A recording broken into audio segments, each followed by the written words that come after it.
What is a null value? Yes, it's the name of my YouTube channel, but it also has an important meaning in databases. This video is all about null values. Stick around to the end to learn how you could win this awesome Yeti cup for free.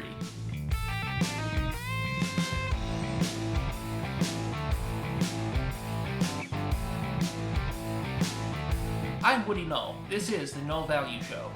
The name of my channel is a play on words.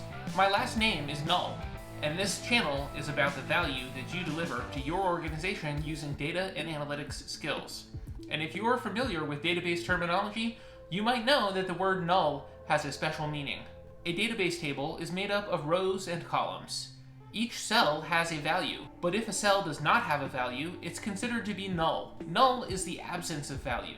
It is not zero, it is not a blank, it is the absence of a value. It is a missing data point. If we are looking at a database of temperatures at various weather stations, a 0 would mean that the temperature at that station was 0 degrees.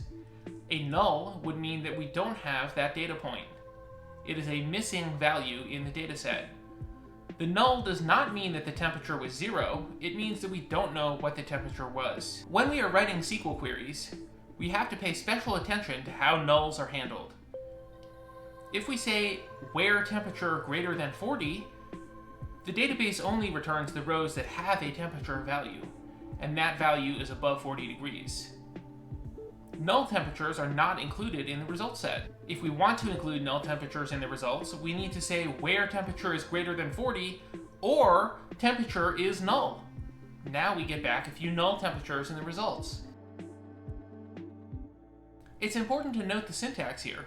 We can't say where temperature equals null because null is nothing. Something cannot be equal to nothing. We have to say where temperature is null, or if we want to exclude nulls, where temperature is not null. Nulls are also not equal to each other. Nulls represent unknowns, and so one unknown cannot be equal to another unknown. So if you are joining two tables, any nulls in the joining criteria will not match.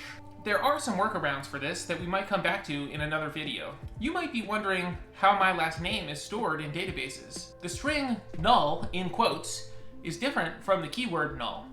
This is a table full of names. My name is in here.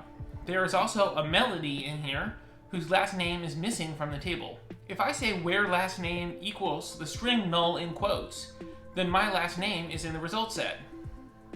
Because the database is searching for values that are equal to the string null. But when I say where last name is null, then this string is searching for rows where the last name is missing from the database. The result gives us Melanie. Now, let's talk about that Yeti. When the Null Value Show reaches 100 subscribers on YouTube, one lucky viewer will win this awesome 30-ounce Yeti cup, custom engraved with the Null Value logo. My YouTube statistics are telling me that only half of you are subscribed, so please subscribe now and tell your friends to subscribe too, so we can get up to 100 and win that Yeti. Thanks for watching, I'll catch you next time on the Null Value.